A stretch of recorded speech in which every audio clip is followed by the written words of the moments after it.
የጊዜ ሰላቢ የጊዜ ሰላቢ ጊዜዋን ነው የምትሰልቡት እሺ እንደምታዩ ረፍድባታል ምንም ነገር ላይ ረፍድባታል እሺ እንደዛ ነው ማረጋው ስልብ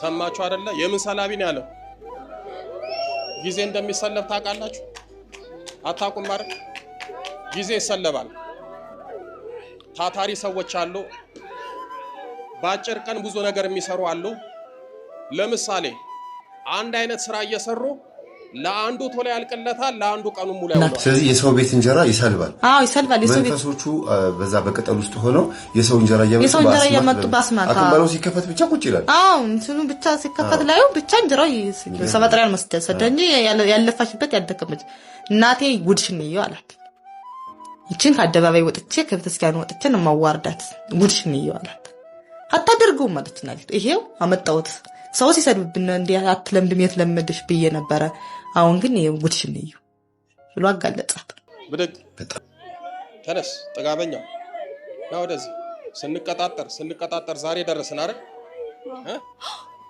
እሺ ማን ያላችሁት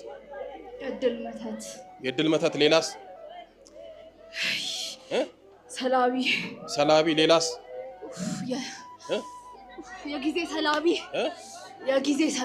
የጊዜ ሰላቢ ጊዜዋን ነው የምትሰልቡት እሺ እንደምታዩ ረፍድባታል ምንም ነገር ላይ ረፍድባታል እሺ እንደዛ ነው ማረጋው ስልብ ሰማችሁ አይደለ የምን ሰላቢ ነው ያለው ጊዜ እንደሚሰለብ ታውቃላችሁ አታውቁም ማለት ጊዜ ይሰለባል ታታሪ ሰዎች አሉ ባጭር ቀን ብዙ ነገር የሚሰሩ አሉ ለምሳሌ አንድ አይነት ስራ እየሰሩ ለአንዱ ቶሎ ያልቀለታል ለአንዱ ቀኑ ሙሉ ያውለዋል አንድ ሰዓት ውስጥ የሚሰሩትን አንድ ሰዎች 10 ሰዓት ይፈጅባቸዋል ስለዚህ እነዚህ ሰዎች ምን ያደርጋሉ የነሱን የጊዜ በረከት ይሰልባሉ በነገራችን ላይ እስኪ ወደ ሳይንሱ እንምጣ ወደ ስጋው አሁን ጊዜ ይሮጣል አይሮጥም እየሰማችሁ ነው ጊዜ ይሮጣል አይሮጥም መሸነጋ ነው አይደለ እስኪ አዲስ አበባ ውስጥ አንድ ጉዳይ ለመፈጸም ወጣችሁ ያንን ጉዳይ ሳትፈጽሙት ትመለሳላችሁ ድሮ አንድ ሰው 2-3 ቢሮ ገብቶ ብዙ ነገር ፈጽሞ ጨርሶ ይመጣል ዛሬ አንድ ነገር ለመስራት ለመፈጸም ቀኑን ሙሉ ሰው ሲንከራተት ይውላል ጊዜ ይወሰዳል ይሰለባል ለምሳሌ ጊዜው ልክ እንዳልሆነ ልንገራችሁ ጎግል ላይ ገብታችሁ ሰርች አድርጉ አሁን በፈረንጆቹ በ2026 ዓመተ ምህረት ነው አሁን ያለው የጊዜ አቆጣጠርና በፈረንጆቹ በ1968 ዓመተ ምህረት የነበረው የጊዜ አቆጣጠር አንድ አይደለም በ1968 አካባቢ የነበረው ጊዜ ሰዓቱ በስርዓት ይሄዳል ስለዚህ አሁን ሰዓቱ ጊዜው እየሮጠ ሲያስቸግራቸው ፈረንጆቹ ምን አደረጉ ሰዓቱን አስተካከሉት በ1968 67 በዛ አካባቢ የነበሩት ሰዓቶች ቀስ ያሉ ነበር ሰከንዶቹን የሚቆርጡት አሁን ግን ምንድነው ሰከንዱ በቃ እንደ እርምጃ ይሮጣል ያ ማለት ምንድነው ጊዜው ምን እየሆነ ነው እየሄደ ነው በነገራችን ላይ ጊዜ የሚሮጠው አንድም ዕለተ ምጽአት እየቀረበ ስለሆነ ነው የክርስቶስ መምጫ እየደረሰ ስለሆነ ሰዓቱ ይሄዳል ነጋ መሸ ነው አንድ ቀን ሳምንት ወራት አመታት ጊዜው ዝም ብሎ ሰው ሳይሰራበት ይነግዳል እስኪ አሁን ጊዜያችሁ ምን ተጠቀማችሁበት ጧት ተነሳላችሁ ጉድ ስትሉ ከሰዓት ይሆናል ከሰዓት ጉድ ስትሉ ይመሻል ታውት ማታ እንኳን ተኝታችሁ እንቅልፋችሁን ሳትጠግቡ ነው የምትነሱት ጊዜ ይሮጣል ስለዚህ የጊዜ በረከት ያላችሁ አለ ቅዱሳን እግዚአብሔር አምላክ አንዱ የሚባርክላቸው ጊዜያቸውን ነው ምናቸውን እናልኳችሁ ጊዜ ይባረካል ለምሳሌ አቡነ እስትንፋሰ ክርስቶስ በቀን 90,000 ይሰግዳሉ በቀን 42 ሚሊዮን አቡነ ዘበሰማያት ይጸልያሉ በቀን ውዳሴ ማርያም 7 ጊዜ ዳዊት ሰይፈ ስላሴ ይሄን ሁሉ ሲያደርጉ 24 ሰዓት ነው ጊዜ ይበቃቸዋል ለምን የተባረከ ጊዜ ስለሆነ እንደውም አልበርት አንስታይን ስለ ታይም ትራቨል አስተምሯል አይደል እሱን እንኳን እናንተ ያው ረቀቅ በሉ ሳይንቲስት ወደ ሳይንሱ ጠጋ ያላችሁ ሰዎች እግዚአብሔር አምላክ ለቅዱሳን አንዱ የሚሰጣቸው የጊዜ ጸጋ ነው ሰው በ100 ዓመት የማይሰራውን አንድ ጻድቅ በ10 ዓመት ይሰራል ጾሙ ጸሎቱ ስግደቱ ሰዓቱ በሙሉ ይበቃቸዋል። ለምሳሌ አቡነ ተክለ ሃይማኖት ቀንም ሌሊትም ይጸልያሉ፣ ወንጌል ያስተምራሉ፣ ድዊ ይፈውሳሉ። 24 ሰዓት ቢዚ ናቸው፣ ግን የማይሰራ ነገር እየሰሩ ይውላሉ። ወይም ደግሞ ሰው ሊሰራው የማይችለውን ነገር በቀላሉ ይሰራሉ። ለምን? ጊዜ ስለተባረከላቸው። ዛሬ ጊዜያችንም ይሰለባል። ጊዜውም አልበቃ ብሎናል፣ እንዳትሰራ ማለት ነው። እሺ ጊዜዋን ሰለባችሁ፣ ምንድነው የምታረጉት? ስልብ እኛ እንሰራበታለና። እሺ አይተሃል እኮ በራስህ አላየክም? ያዘዝካትን በስንት ጊዜ ነው ያደረሰችልህ? እሺ የአንድ ቀን ስራ ነው 3 ወር የፈጀው። እንደዚህ ነው። ምን ነበር ያዘዝኳት? ሹራብ። እሺ አላዘዝካትም? አዝዣለሁ እኮ በስንት ጊዜ ነው የደረሰልህ? አንድ ሹራብ አንድ ቀን የሚፈጀውን 3 ወር። ጭራሽ ምን ሆነች? እኔን ስታይን ትጠፋለች። እኔን ስታይ የተሳቀቀች ቆንጆ ሹራብ ትሰራለች። ለበረከት ፈለኩና ለወዳጆቼም ላዝ እንኳን ለወዳጆቼ ለኔም አሉ ነው። ከዛ ምን አደረግለው እኮ እንደዛ እንደምታረግ ስለገባኝ እኮ ነው እንደዚህ ያረኩት። ጊዜዋን ነው የምትበላው። አዎ ብለቀፍ። አሁን ሹራቤ መጥቷል አልመጣም? እንዴት አልኳል ቤትክ ድረስ። አረ ሌላስ? ከዛ እንዳትመርቃት ጥፍት አጠፋት። አዎ እሺ ሌላ ማን ያለው? እጅና እግሯን ያዝ የተባልኩ መተት እንዳትሰራ። አዎ ሽባ አርጋት። ያው ስንት ቀን ወገቧን ማታ ማታ ወይኔ ወገቤ እያለች ስሳግድ ነው የሚለቃት። አሁን ወደ ስራ ትመለሳለች። እኔም ሌላ አዛታለሁ። የሰላቢም የጊዜውም የድል መተት ሁላችሁም ትሄዳላችሁ። ተመርከክ፣ ተዘጋጁ። ሁላችሁም ነው የምትሄዱት። አትነፋረቅ። ምን አስለቀሰ? ቀናበል። እድል እኮ ነው። አልገባም።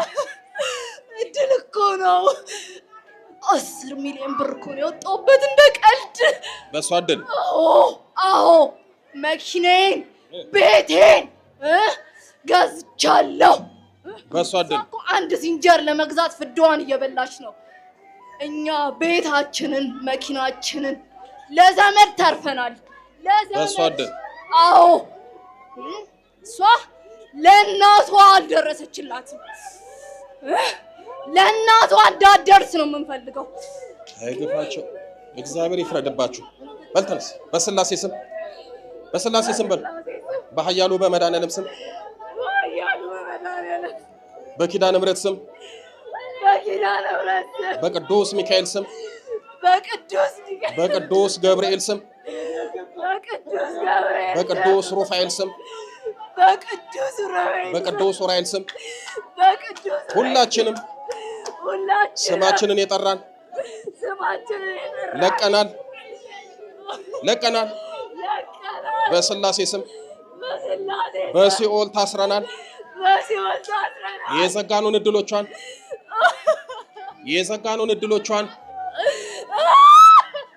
እድል ሲባል መቼም ያንገፈገፈሃል። የዘጋኑን እድሎቿን በኪዳነ ምሕረት ስም ከፍተናል። ብንታደስ የዘብሩ ዳኛ ቅዱስ ገብርኤል ይፍረድብን። በል 7 የጩና ወጡ ተለበል። 1 ቀጥል፣ 2 ቀጥል፣ 3 ቀጥል፣ 4 ቀጥል፣ 5 ቀጥል፣ 6 ገንዝ እናያድ። ቅዱስ ገብርኤል በስላሴ ስም ሲኦል ያወርድ መልአኩ ሰይፉን ይጣልብ። ቅዱስ ገብርኤል ምሕረትን አመስግኑላት። ደህና ነሽ? ብድግ በይ እስኪ። እንዴት ነሽ? እንደው ህርሜን አንድ ሹራብ ስሬልኝ ብልሽ 3 ወር ጭራሽ ደግሞ ስታይ መጥፋት ጀመርሽ። በቃ ውስጤ ፍርሃት ይለኛል። አሁን አንድ ነገር እርማቸውን ቢያዙኝ እሱንም ማድረስ አቃተኝ። አንድ ሹራብ ለመስራት ስንት ቀን ይፈጅብሻል? ከግማሽ ቀን በላይ ፈጀ። ግማሽ ቀን? የኔ ስንት ወር ፈጀ? 3 ወር። 3 ወር ማለት እንግዲህ በቀን አንድ ብትሰራ በ3 ወር ስንት ሹራብ ትሰራለች? በወር 30 90 በ3 ወር ውስጥ እኮ 90 ሹራብ ትሰራለች። ለኔ ግን አንዱን እንኳን ነፈገኝ። አያችሁ አይደል? ይኸው ሲዘጋብኝ እንዳትለብስ ሲለኝ ጊዜም አይበቃሽም። አዎ አባት ታዘዛለሁ። ትእዛዝ በጣም ብዙ አለኝ። በቃ ትእዛዝ ይመጣል ግን ሰርተሽ አሰጪም። ሰው ሁሉ ነው የሚማረርብኝ። ቃልሽን አታከብሪ፣ ሁሉም ሰው ነው የሚማረርብኝ። በቃ በፊት እንዴት ነበርሽ? በፊት እኔ ያልኩት ነገር ቶሎ በቃ በሰዓቱ ቀድሜ ነው ራሱ ማደርስ የነበረው። ከተወሰነ ጊዜ በኋላ ጊዜም አልበቃለ። ኧረ ጭራሽ ጊዜሽ ተሰለበ። እሱ ነው የጊዜ መተት። ኪዳነ ምሕረት ወላዲተ አምላክ የመጨረሻ ታርግልሽ። አሁን አዛለ መቼም አሁን እርግጠኛ በ3 ወር ሳይሆን በ3 ሰዓት ሰርተሽ እንደምትሰጪ ኪዳነ ምሕረት የመጨረሻ ታድርግልሽ። ምጣዱ ተጥዶ አስጥዶ በሉ እስኪ ማፍሰሻውን አምጡ ብሎ እንደነበረችው አይቷታል። አፈሰሰ። የሰው እንጀራ ይዛ መጣች። የጎረቤት እንጀራ ይዞ መጣ። ስለዚህ የሰው ቤት እንጀራ ይሰልባል። አዎ ይሰልባል። የሰው ቤት መንፈሶቹ በዛ በቅጠል ውስጥ ሆነው የሰው እንጀራ እያመጡ ባስማታ አከባለው ሲከፈት ብቻ ቁጭ ይላል። አዎ እንትኑ ብቻ ሲከፈት ላዩ ብቻ እንጀራው ሰመጥሪያን መስደሰደ እንጂ ያለፋሽበት ያደከመች እናቴ ጉድሽን ነው አላት። እቺን ከአደባባይ ወጥቼ ከቤተክርስቲያን ወጥቼ ነው ማዋርዳት ጉድሽን ነው አላት። አታደርገው ማለት ነው። ይሄው አመጣውት ሰው ሲሰድብብን እንዴ አትለምድም የትለምድሽ ብዬ ነበረ። አሁን ግን ይሄው ጉድሽን ነው ብሎ አጋለጣት። በጣም ተጋለጠሽ ግብር ተሰቀለ።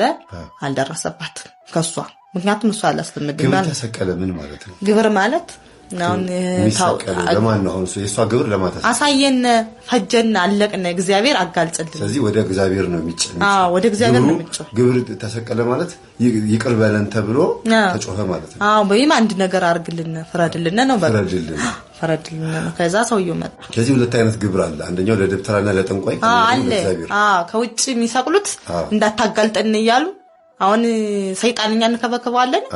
እነሱ ደግሞ እንዳታጋልጠን እያሉ እግዚአብሔርን በውጭ እንዳታዋርድን ይላሉ መሰለ። ከዛ ጋር ወይ አይጨክንብንም ብለው እዚህ በሰይጣን ይሰልባሉ።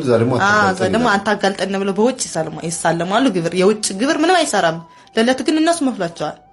አዛ አይነቱ ሲመጣ ማንም አይወስደውም። የውጭ ግብሩ አይወስደውም። ምንድነው ጉድ ነው በውስጥ እየተሰቀለ የሚከድ እያሉ ዳቆኖቹ ያወርዱታል፣ ዞሮ ያስገቡታል። ውጭ ነው እንጂ ውስጥ ገብቶ ማን ያስገባቸዋል ውስጥ። ከዛ የሰውየው ድኖ መጣ። ሰውየው ድኖ ሲመጣ ደህና መጣ ተብሎ በቃ ምን አግንቶስ ምኑን በልቶስ ሊድን ነው ተባለ። አይ እዛ መጣ ከበረ። በቃ በሬ ላሙ በቃ ከበረ። ሲከበር ሽምብራ የሌለውን ሽምብራ፣ ጤፍ የሌለው ጤፍ እሱ ቤትማ ይሄ ነው ተገኘ ተባለ። ምን መደረግ ይሻላል ተባለ። አገሩ በቃ ተሰበሰበ። በጥሩምባ እየተነፋ አንድ በቃ የታዘለ ጫቅላም አይቀርም ተብሎ የክፍለ ሀገር ወጣ እንዳለ ዙ ወጣ። በቃ ምክንያቱም እንዳይያዙ ምንም እንዳይያዙ ሲወጣ እሱም አብሮ ወጣ። ግን ታውቆበታል። ወጣ። በሱ ምክንያት ነው አይደል? ያሁሉ ስልብና ይመጣ። በሱ ምክንያት ታዛም ወንድሞችንም አስተማረ። ወንድሞች አስተማሩ። ሲደዩበት በቃ ሰጣቸው፣ አስተማራቸው። ተዋርሶት ነው ማለት ነው። በቃ መንፈሱን በደንብ ተዋርሶታል። በነገራችን ላይ እንደዚህ የሚያደርጉት የስልብና የሚሰሩት ቡዳ መንፈስ ያለባቸው ናቸው ይባላል። የሆነ ችግር ያለባቸው የሆነ ሌሊት ማታ ነው ቀን አይሰራም። ማታ ነው ራቁታቸውን ልብሳቸውን አውልቀው ማታ ነው የሚሰሩ። ባህያ ላይ ተቀምጠው ሳቱ አይጠፋም። ሳቱ እንጨት አለ፣ የገጠር እንጨት ሳቱ እንደ በቃ ሰው በራቸው ላይ ነው ውስጥ በቤታቸው ገጠር ውስጥ ክፍለ ሀገር ውስጥ አይደለም። ሳቱ ጧር ነው። ሳት አይጠፋም። ራቁታቸውን ልብስ አይለብሱ። ዝም ብለው ይቆማሉ። ሳቱ ቆመው ነው የሚዞሩ፣ ይዞራሉ። ስለዚህ መንፈሱን እየጠሩት ነው። መንፈሱን እየጠሩ ይዞራሉ። የሚለምኑት ነገር አለ በውስጣቸው ነው ያለው። ማታ ነው የሚሰሩት። ይሄ ደግሞ የቡዳ መንፈስ ስራ ነው ያልኩሽ ለዚህ ነው። ማታ ነው የሚሰሩት፣ ቀን አይሰሩ። ራቁታቸው ነው። እንግዳ ራሱ ያለባቸው አሁን ቢረሱት መንፈሱ አያስተኛቸው። ተነስ ነው የሚላቸው፣ ይቀሰቀሳቸው። እዛ ቤት እንግዳ ካለ እዛ ቤት እንግዳ ቢኖርም እንግዳው ነው ወዲያ ያስተኝተው እነሱ ይነሳሉ። ያያቸዋል እንግዳው ራሱ። ለዚህ ነው ብዙ ጊዜ እንደዚህ አይነት መንፈስ ያለባቸው ሰዎች ቤት ሲታደር አንደኛ እንቅልፍ ይነሳል፣ ይረብሻል። ሁለተኛ ነገር ደግሞ ይጋለጣሉ። እንደዚህ የሆነ ሰው እንደዚህ የምትቀየር ምናምን ወደ ጅብነት ወደ ምናምን የምትቀየር አንዲት ሴት ነበረች ይባላልና የግድ ሆኖባት እንግዳ ቤቷ አድሮ ለሊት ተነስታ ጅቦች እየጮሁ ይዘዋት እንደሄዱ ይነገራል። ዝም ብሎ አይደለም፣ የተረት አይደለም።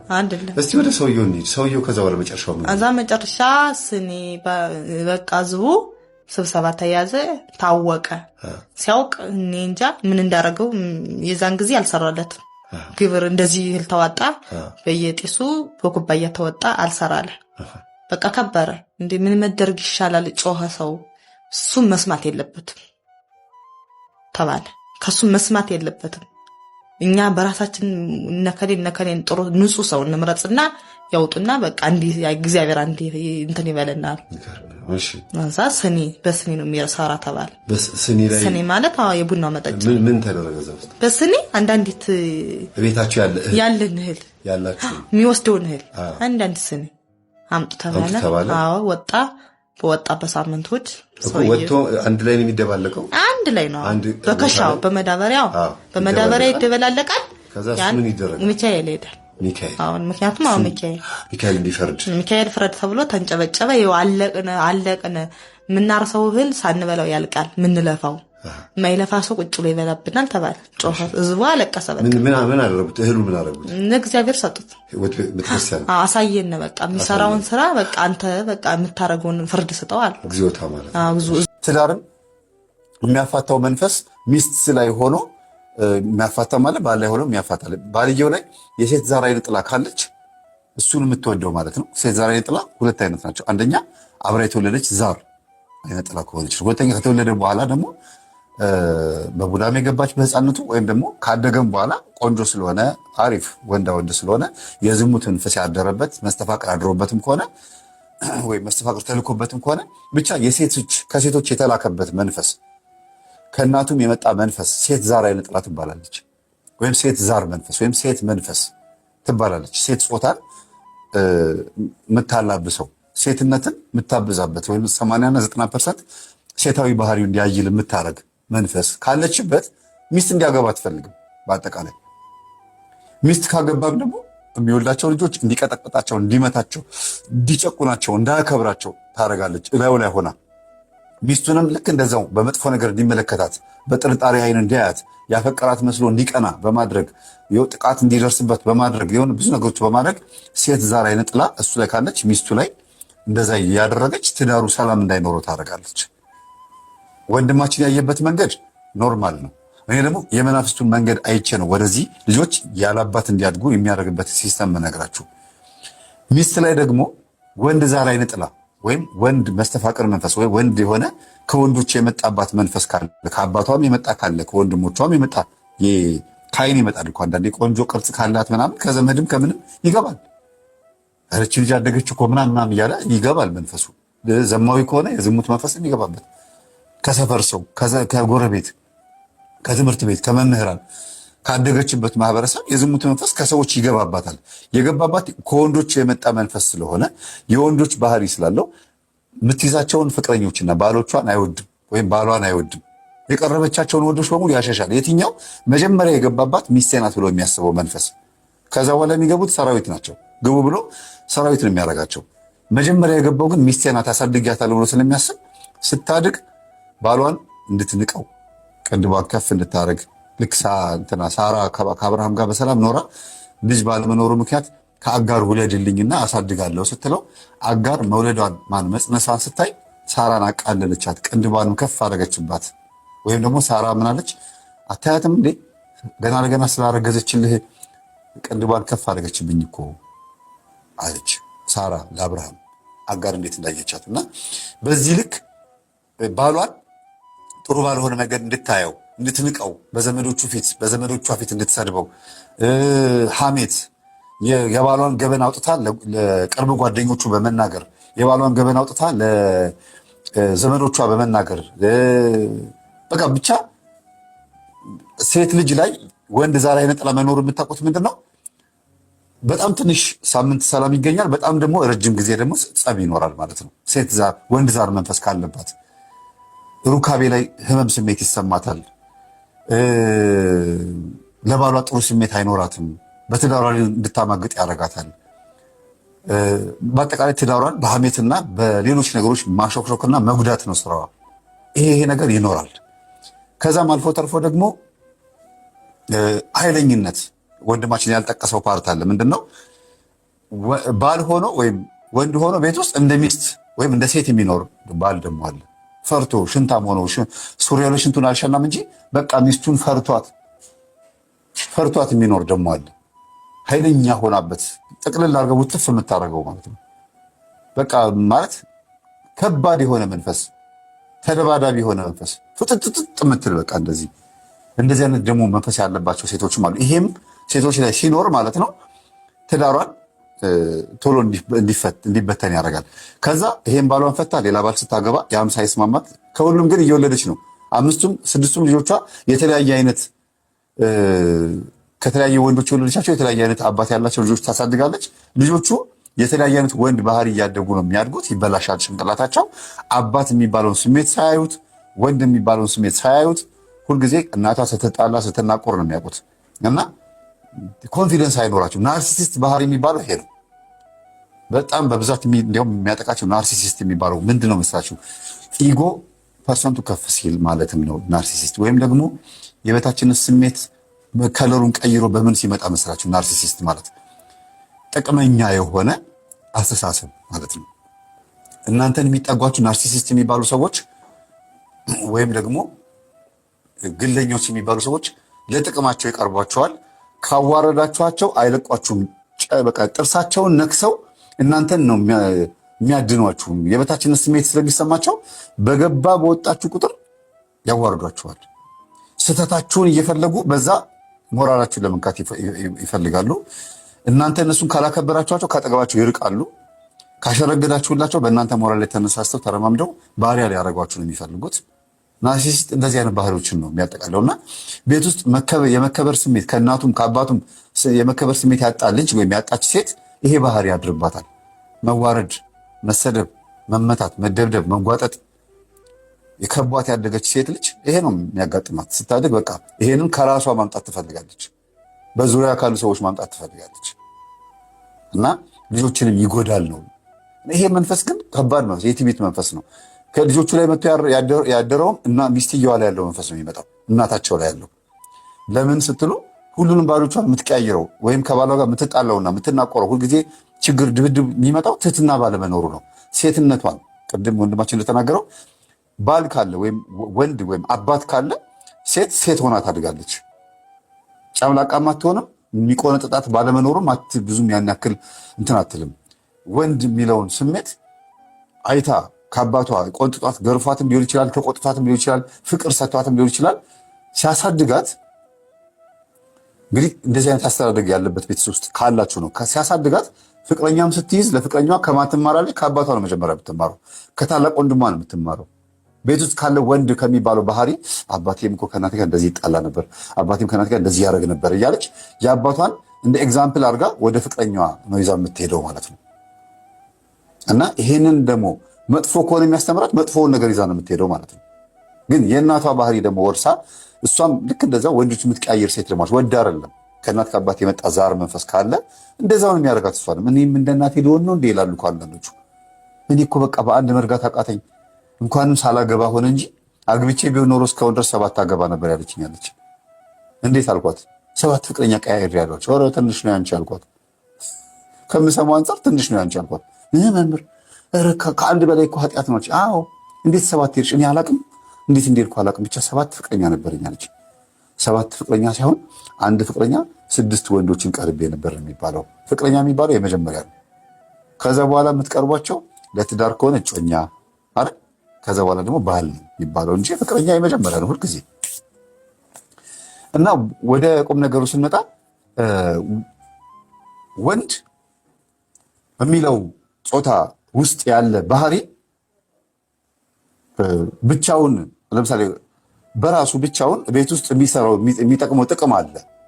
ያንን ጥቅም ደግሞ አጋንንትም ያውቀዋል፣ መላእክትም ያውቃሉ። ወይም ደግሞ ጠባቂ መላእክቶቻችን ማለት ነው። አጋንንት ይህን ባህሪ ስለሚያውቅ ሁልጊዜ መናቆር እንዲኖር ነው የሚያደርገው። ኢቭን ሴት ዛርና ወንድ ዛር መንፈስ እንኳ ባይኖርባቸው መተት እንኳ ከተላከባቸው ይህን ነገር ማድረግ ይችላል። አለያያቸው ተብሎ በጣም ፍቅር ያላቸውን ይጣላሉ ተብሎ የማይታሰቡ ቀን ስታዩት የባሏን ሸሚዝ አርጋ ሽንኩርት ትከትፍ የነበረች በየመንገዱ ወገብ ለወገብ ተያይዘው እየተላላሱ ሲሄዱ የነበሩ ድንገት ተለያዩ ሲባሉ ስትሰማላችሁ። መተት ነው። ከመጀመሪያውኑ ጀምሮ ለዝሙት የተገናኙ ከነበሩ ደግሞ ልክ ስለ ትዳር ማሰብ ሲጀምሩ ወይ እሷ ወይ እሱ ለምን እንደዚያ እናስብም ሲባባሉ በዛው ሳምንት ውስጥ ያለያያቸዋል። ለምን? ለዝሙት እስከሆነ ድረስ ያፋቅራቸዋል። ትዳር ሲመጣ ወይም ስለ ፍቅር ሲጠይቃት ወይም ስትጠይቀው እሷ ጸብ ከመጣ በመካከላቸው ለዝሙት የተመቻቸ መንፈስ ነበር የነበረው ማለት ነው። እነሱ ጋር ኖ ብሎ በግድ አሳምኗት ምናምን ወይም አሳምነው ወደ ትዳር ቢገቡም እንኳን መለያየታቸው አይቀርም። ምክንያቱም መጀመሪያ ኖ የሚል ስሜት አሳይታ ነዋሲ በገንዘብ ያታለላት ያሳመናት ማለት ነው እና ወይም እሷ ያሳመነችው። ስለዚህ እንደዚህ አይነት መናፍስቶች ብዙ ጊዜ ሰዎችን የሚጎዱባቸው 3 ነጥቦች አሉ። አንደኛ በዙሪያቸው ያሉትን ሰዎች ጓደኞቻቸውን እሷ ወይም እሱ እንዲመለከቱ ያደርጋል እና እነሱ እኮ እንደዚህ ያላቸው እኔም እንደዚህ ሊኖረኝ ይፈልጋሉ ትላለች ወይም ይላል። ከእነሱ አንጻር መኖር ይፈልጋሉ ከሚያዩቸው ጓደኞቻቸው አንጻር።